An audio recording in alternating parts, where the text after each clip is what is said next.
Une deuxième sortie en 2017 avec feedback, et c'est à partir de là que le livre a très très bien fonctionné et m'a amené à voyager, je ne peux pas dire dans le monde entier, mais presque. Voilà. Donc on était à Marie-Corentine, je découvre que mon grand-père Joseph est autorisé à se marier, je récupère des éléments et je découvre aussi quelque chose qui était pour moi une révélation, c'est qu'on avait beaucoup entendu parler au cours de l'histoire des bagnards. C'est quelque chose en plus, moi je suis d'une génération où le film Papillon avec Steve McQueen et Dustin Hoffman, c'est quelque chose qui pouvait nous marquer. Et donc les hommes, et la relégation des hommes dans les bagnes de Guyane, ça nous est à nous tous pas du tout inconnu. Sauf que les femmes, j'en avais jamais entendu parler. Et là, c'est une vraie découverte. C'est-à-dire que je m'aperçois que depuis 1850, depuis les années 1856 à peu près, on déporte des femmes en Guyane. Et les premières ont été des Martiniquaises et des Guadeloupéennes. Il y a eu une période de jachère où pendant un temps, on arrête cette déportation de femmes et qu'on reprend cette déportation des femmes en Guyane sur une loi qui est votée en 1885 et qui commence à être réappliquée à partir de 1887.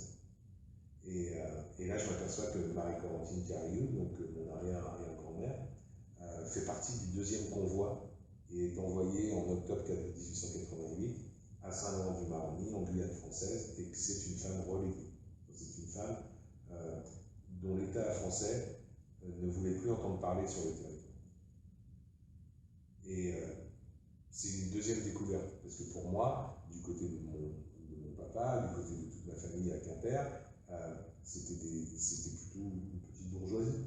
J'avais une image pas du tout comme celle-ci dans ma tête, et j'avais peu d'informations, mais j'aurais jamais imaginé cela.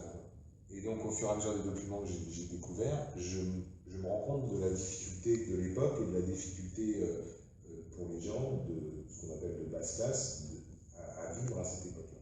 Donc elle, il n'y a rien qui la prédestinait, elle naît en 1846 à Clairefontaine, et il n'y a rien qui la prédestinait à se retrouver avec une poignée de femmes reléguées au fin fond de l'Amérique du Sud.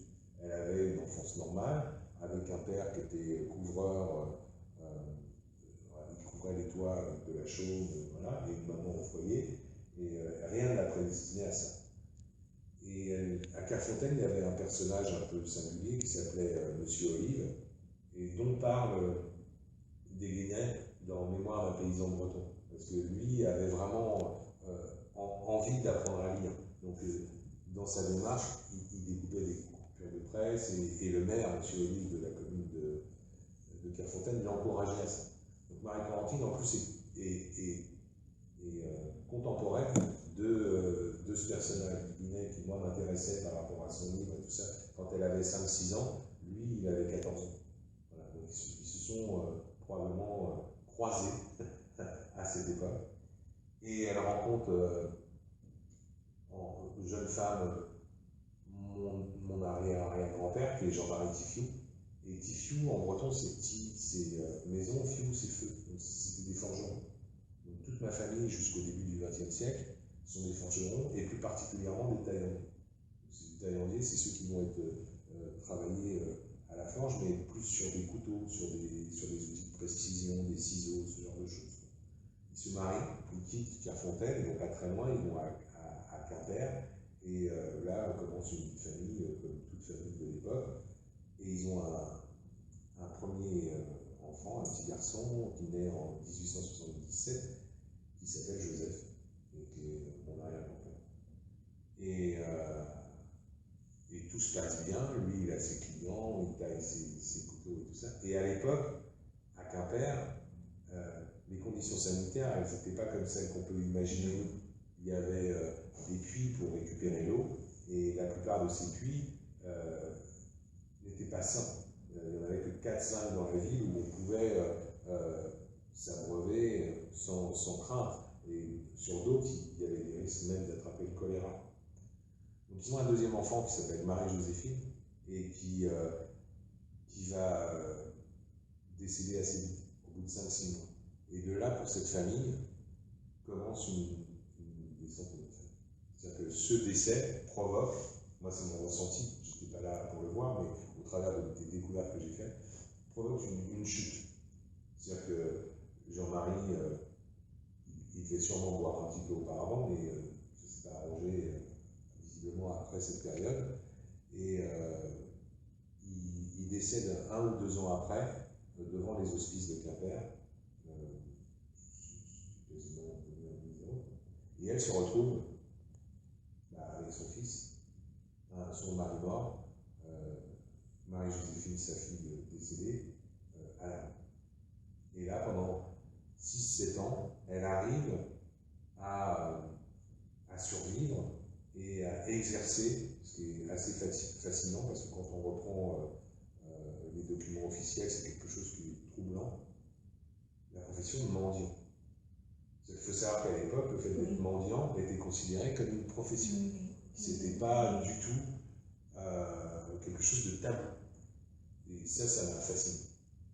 Et il y a une autre chose qui a été assez importante pour moi, c'est à l'époque, à Quimper, il y a un photographe qui s'appelle Villard, qui commence à faire des photos à partir de 1850. Il y a des premières images des collections de Villard, c'est 1850. Donc ces mendiants sur la ville de Quimper, on les retrouve. Il les photographie devant les églises.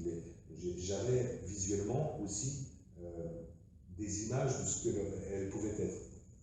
Et puis, les archives d'Aix-en-Provence, les archives du BAN, ont la gentillesse, parce que je ne me suis pas rendu à Aix-en-Provence, mais il y a un monsieur qui s'appelle M. Moisan qui a eu la gentillesse de me donner tous les documents qu'il pouvait avoir sur Marie-Laurentine Cariou et Poustifu. Donc j'ai lu son poids, sa taille, le fait qu'elle a fait ça. Je pouvais imaginer et visualiser quelle femme était mon arrière-arrière-grand-mère. Donc ça me facilitait la vie dans la conception de l'histoire et ça la rendait plus réaliste. Et mon roman, qui aurait pu être un roman, une invention, on peut dire, devenait un roman historique en fait. J'avais les documents officiels, j'avais tout pour en faire un roman historique. Et voilà. Et donc du coup, ça c'est le début de l'histoire. Après, je me suis intéressé à ces femmes reléguées, combien elles étaient, quel sort leur était réservé, pourquoi on envoyait des femmes là-bas et qui les surveillait et comment ça se passait. Alors là, j'ai appris qu'il y a eu environ 500 femmes qui ont été envoyées dans les vannes de Guyane. Les hommes ont été des milliers, mais les femmes ont été 500 et la vraie période là, où ils en ont envoyé le plus, c'est vraiment 1887 et ils ont arrêté en 1903. Quand Albert Londres parle des femmes reléguées qu'il a pu croiser dans les années 30, c'est les 2 dernières survivantes. Elles ont 80 balais, je veux dire, toutes les autres sont décédées. C'était un billet aller, il n'y avait pas de billet retour. Elles n'étaient pas logées, elles n'étaient pas hébergées avec les hommes. C'est-à-dire que quand on va à Saint-Laurent-du-Maroni, moi j'ai eu la chance de venir à plusieurs reprises, quand on va à Saint-Laurent-du-Maroni, il y a le fleuve Maroni qui sépare la Guyane du Suriname, et là, juste à l'entrée de ce qu'on peut appeler le port à l'époque, il y a ce qu'on appelle aujourd'hui le SIAP, qui est le centre pénitentiaire des hommes, où il y avait là les transportés hommes, les relégués hommes. C'est un endroit énorme, qui a été à l'abandon pendant très très longtemps, qui aujourd'hui devient un lieu culturel, dans lequel il y a un festival qui est subventionné par France Télévisions, qui est le festival du documentaire de musique, de cinéma d'outre-mer, mais ça a été longtemps abandonné. Pendant longtemps, en Guyane, on avait un peu honte de cette histoire. C'est quelque chose dont on ne voulait pas trop entendre parler. Et souvent, quand j'ai fait des interviews, on m'a demandé si ça ne dérangeait pas trop les Guyanais que je parle de cette histoire. Moi, j'ai jamais eu de souci avec ça, parce que j'ai jamais eu de ressenti sur ce qui était arrivé à cette femme.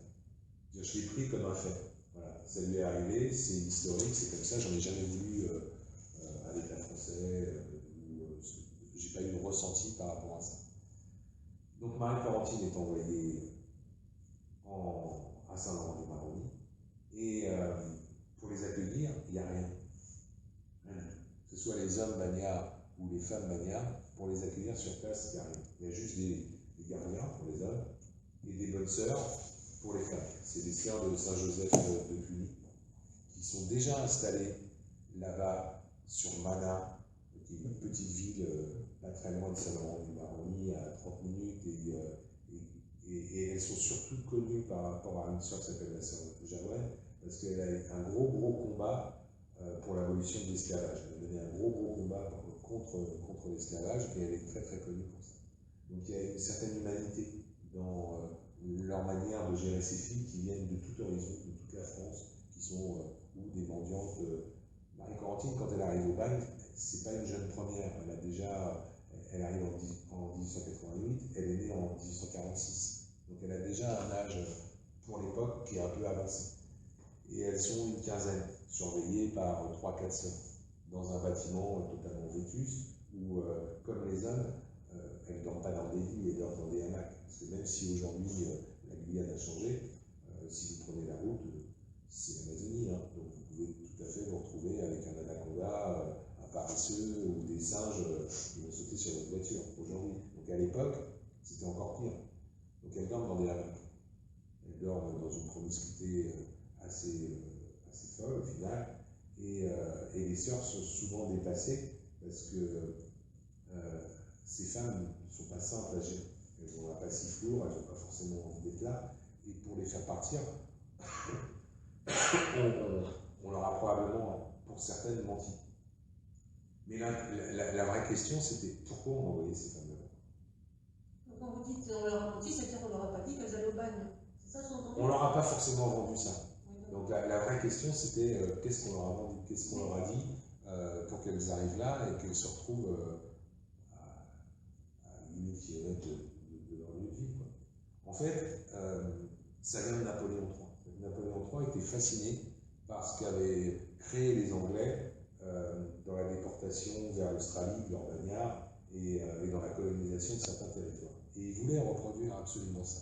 Donc le but, plus tard, parce que Napoléon III n'est plus là en 1888, le but plus tard, c'est de faire perdurer cette idée qu'on va peut-être réussir à créer des couples entre des bagnards relégués ou autres transportés et ces femmes.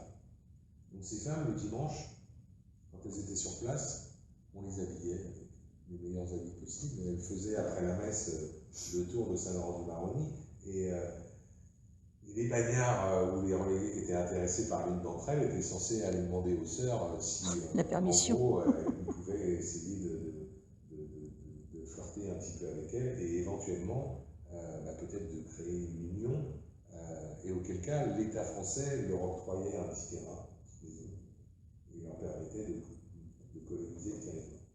Sauf qu'avec la mentalité française et notre façon de bouger, ça n'a jamais fonctionné.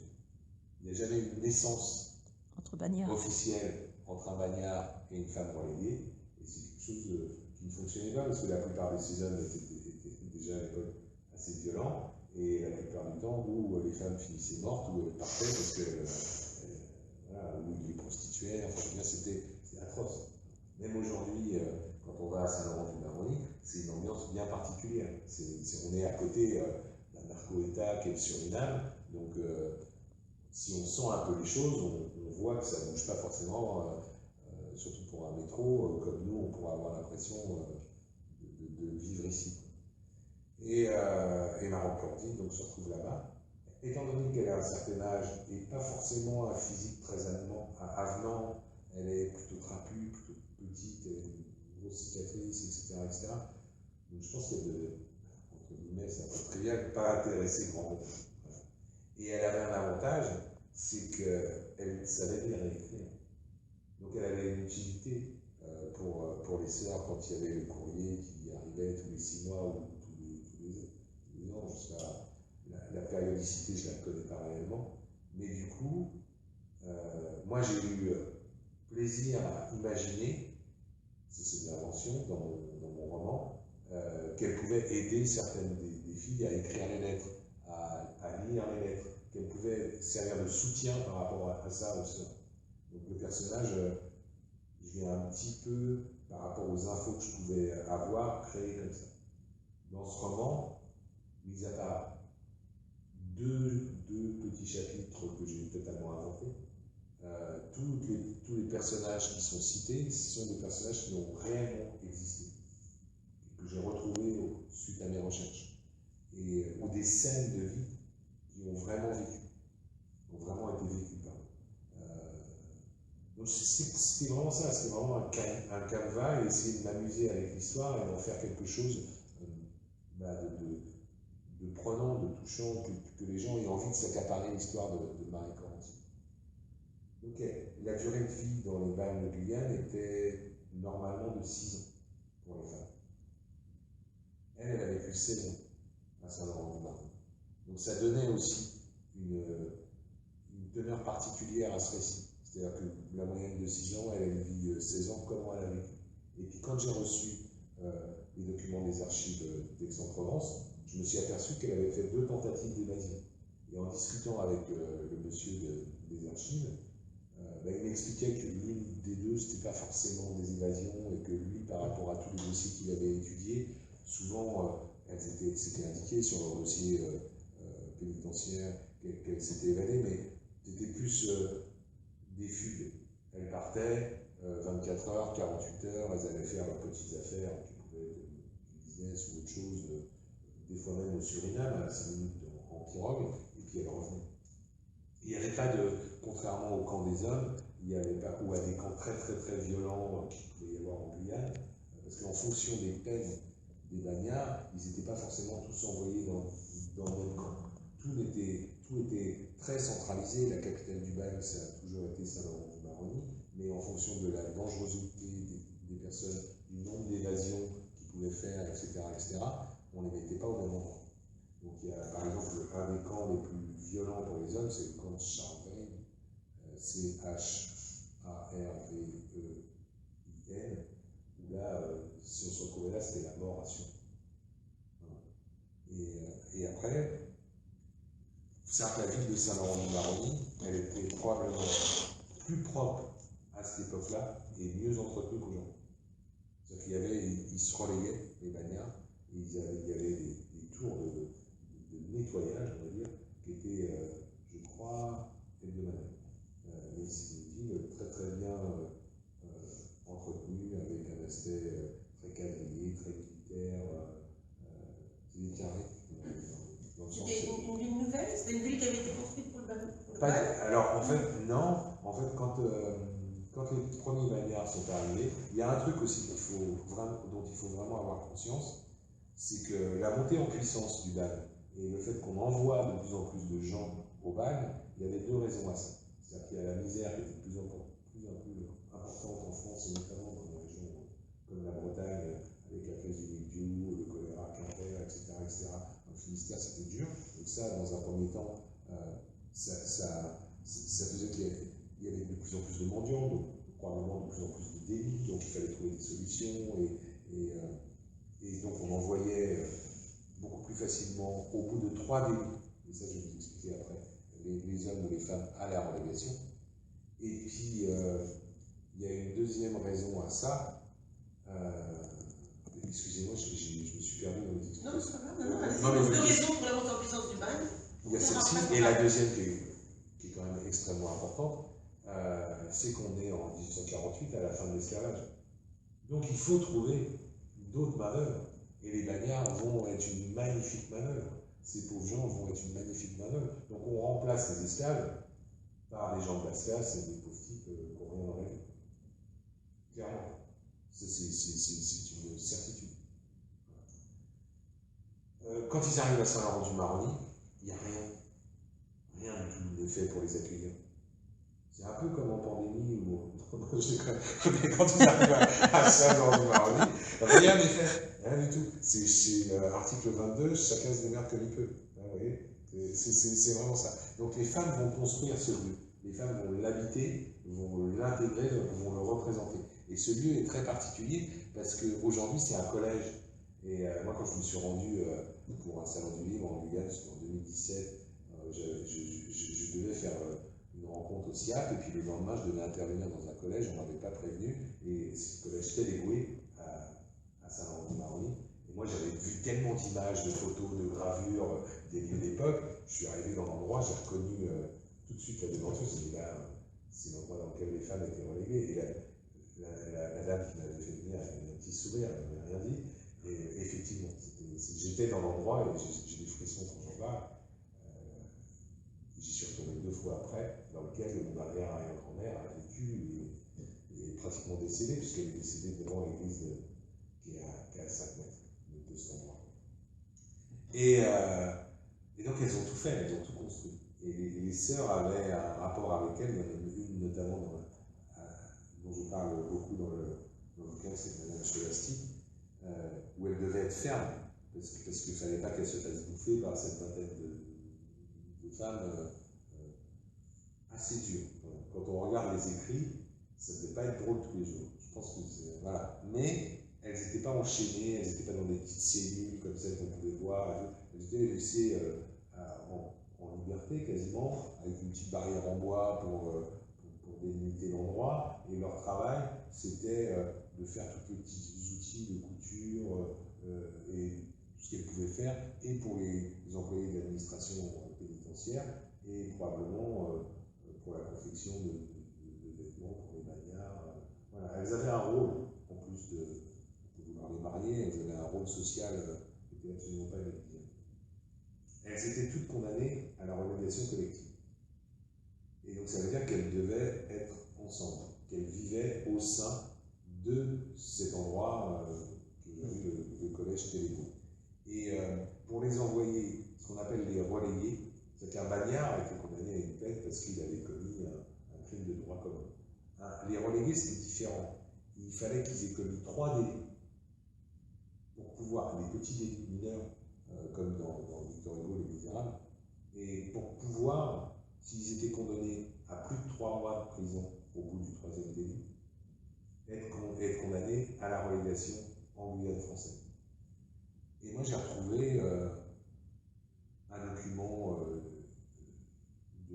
d'un journal de l'époque où il y avait la description de la journée du 11 août 1887 du procès de Marie Correnti. Et ça, c'était fascinant. Quand j'ai retrouvé ce document, j'avais 3 faits divers qui étaient jugés dans la même journée. Un infanticide, le vol de Marie Correnti dans une petite épicerie, et puis l'autre, je pense que non. Et là, elle, on voyait bien qu'elle était déjà dans le feu des radars, quoi, parce que l'infanticide, le petit couple va prendre 1 mois de prison. Je ne sais même pas s'ils sont liés dans le reste. Et elle prend 3 mois et 1 jour. Et ce 3 mois, ce 1 jour, oui, c'est la raison de sa déportation en Guyane française. Voilà. C'est-à-dire qu'on n'en veut plus. On ne veut plus de Marie Correnti Carayo qui commence à devenir vieille, qui n'a plus de famille, qui n'a pas d'issue, qui n'aura pas d'issue sociale en France. On la dégage, comme les 500 autres.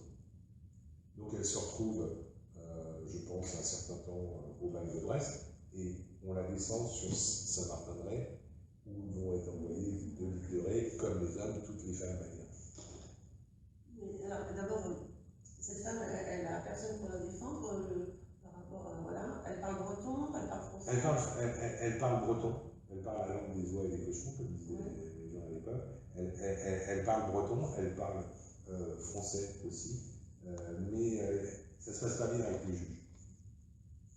Tu peux le déduire, effectivement. Ouais, je décris le truc. Il y a une colère en elle, il y a une violence. Ce qui lui arrive, c'est totalement injuste. Mais j'imagine qu'elle a dû l'exprimer également avec ses mots, avec son ressenti de femme qui a vécu entre le décès de son mari et la condamnation. Il s'est presque passé 7 ans. Quoi.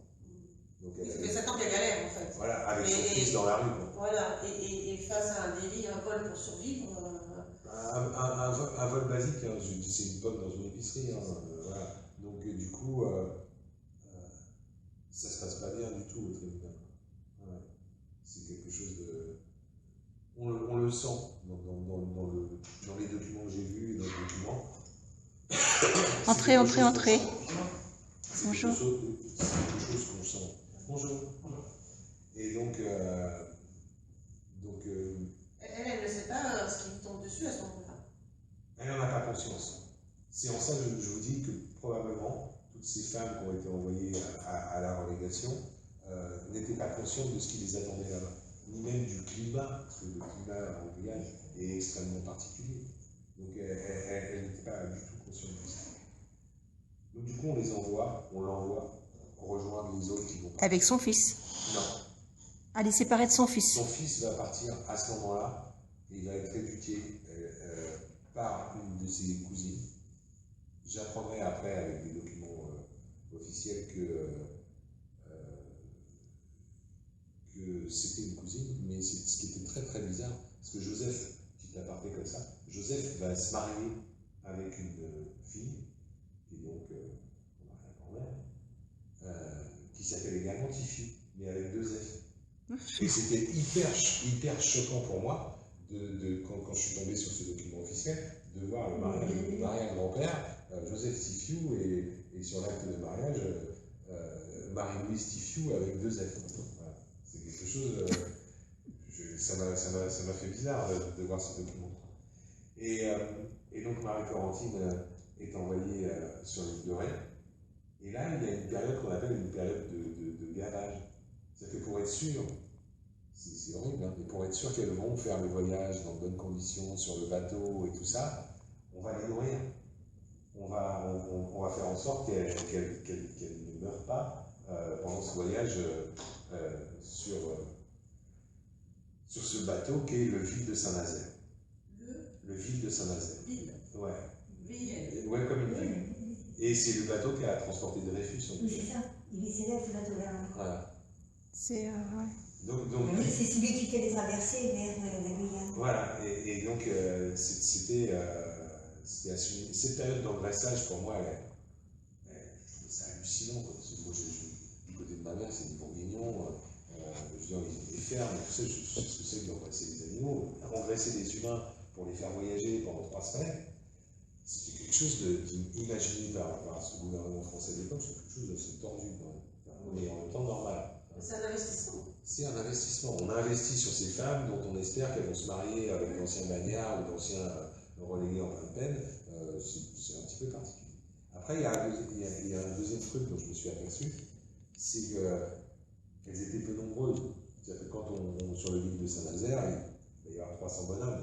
Elles, sur le deuxième voyage, elles sont une quinzaine, protégées par 2 ou 3 bonnes sœurs. Donc elles sont... Dès ce moment-là, elles sont dans une zone d'insécurité, où sur le bateau, il peut se passer n'importe quoi. Et après, elle arrive d'abord à Cayenne, et après sur Saint-Laurent-du-Maroni, et là c'est la découverte justement de cette maison des femmes de reléguées, qui est rien, c'est une cabane en bois. Vous regardez les gravures, vous pouvez les trouver sur Google, vous tapez maison des femmes de reléguées Saint-Laurent-du-Maroni, c'est une cabane en bois, avec une petite barrière de vent et de la végétation partout. Et là, va commencer pour elle une autre vie qui durera 16 ans. Et une découverte de ce territoire qui est génial, mais moi maintenant je le connais bien, mais j'imagine il y a 150 ans ce que ça pouvait être. Il faut quand même savoir qu'au XVIIe siècle, l'État français, qui a toujours eu envie de coloniser ce territoire, a envoyé, le roi de France avait envoyé 16 000 personnes en Guyane pour coloniser l'endroit, dans la région de Kourou. Et ils sont tous morts. Ils ont eu la bonne idée de les envoyer au moment de la saison des pluies. Donc, 2 siècles après, on est toujours dans le même processus de comment on colonise, comment on va remplacer ces esclaves qui ne sont plus esclaves depuis 1848, par des bagnards et par des femmes reléguées dont on espère qu'elles vont se marier avec le bagnard. Au revoir. Au revoir. Voilà. Mais ça devait être un des... Ça devait être un journal. Mais je sais pas, c'est quelqu'un de RBG? Non. Mais c'est qui alors? Quelqu'un de France, non? Ouest de France ou Télégraphe? Oui, mais ils ont un tas de stagiaires comme ça, un tas de gens. Oui, mais il aurait pu se présenter, parce que j'étais pas au courant. Il n'a pas voulu dire. Il n'a pas. Enfin, non, mais la moindre des choses, ça aurait été que de prévenir. Il voulait être discret aussi, puisque c'est... Non, mais bon, bref. Voilà. Allez, on continue. Mais ça devait être un déchirement pour ton arrière-grand-mère d'être séparé de son fils quand même. Ça a été horrible. C'est-à-dire, c'est deux peines, enfin, deux peines en une, quoi. C'est. Ouais, c'est à partir de ce moment-là, je veux dire, elle rentre dans un autre monde, quoi. Elle est vraiment dans autre chose, quoi. Et donc moi, j'ai imaginé dans ce roman qu'il puisse avoir une correspondance régulière. Ah oui, parce qu'il y a un truc dont je ne vous ai pas parlé, c'est que chez moi aujourd'hui, depuis enfant, j'avais une timbale dont les premiers initiales sur cette timbale sont les initiales de Joseph, petit-fils. Et les derniers, c'est les miens. Donc, Jean-Marie Tiffiou, qui est donc décédé dans les hospices de Quimper après la mort de Marie-Joséphine, avait fait graver, avait fabriqué probablement cette timbale, il avait gravé le nom de mon arrière-grand-père, et le dernier, maintenant ça va être Zacharie, mon fils, mais le dernier nom qui était dessus, c'était le mien. Donc j'ai cette timbale, j'ai ce truc-là, qui va être, dont je vais me servir dans le livre. Voilà. Et c'est pour ça que,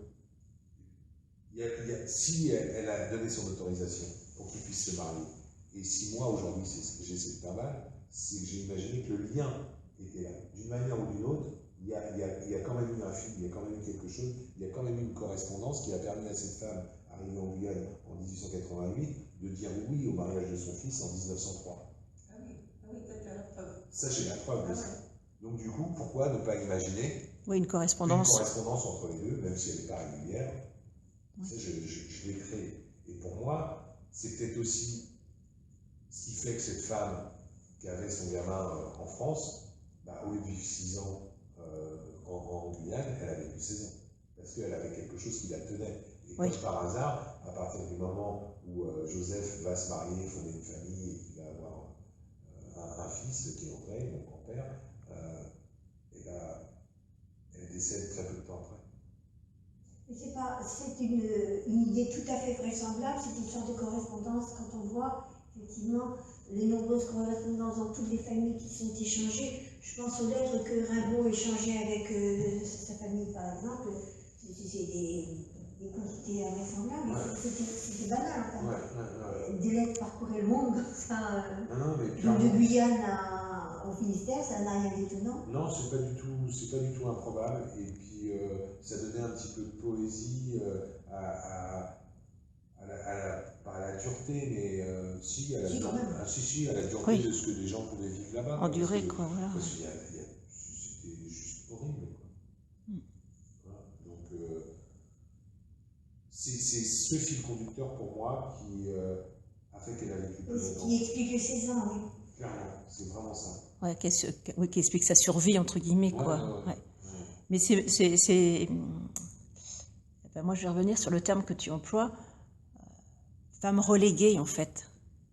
C'est bizarre comme... c'est pas condamné, c'est relégué. Relégué, c'est la relégation. C'est vraiment, enfin, je sais pas ce que tu en penses. Enfin, c'est une idée de mis au banc de la société. Oui, non, mais c'est... une codification de la justice qui dit bien que oui, non, mais est-ce que... envisager les différents degrés. C'est comme s'il y avait différentes strates, en fait. Il y avait différentes strates, degrés, quoi. Il y a une hiérarchie dans les crimes et voilà. dans les sanctions.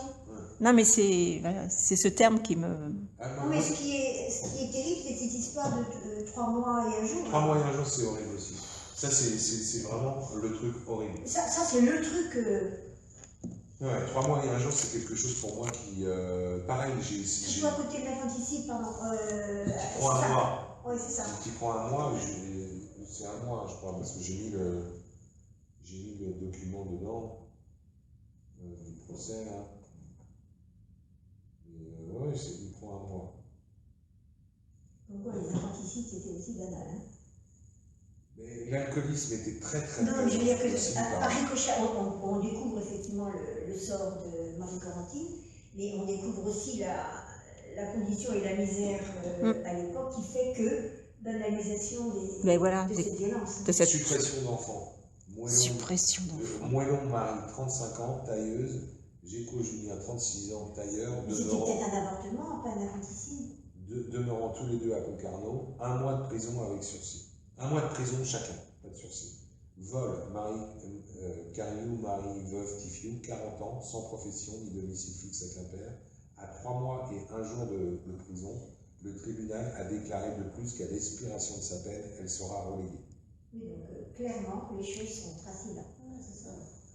Donc c'était... Légalement, en tout cas. Ils ont les outils légaux pour le faire. Oui, c'est... Ils sont même peut-être encouragés à le faire dans ce souci de peuplement, comme vous dites, de la Guyane. Là.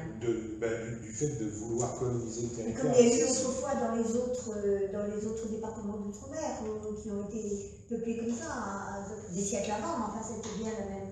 Ouais, et puis il y avait. Alors après, c'était très codifié, comme je ne sais plus laquelle d'entre vous disait ça tout à l'heure, mais c'était très codifié. C'est-à-dire que la Guyane, c'était vraiment en général des prisonniers pour des petits délits, des prisonniers de droit commun ou des tueurs.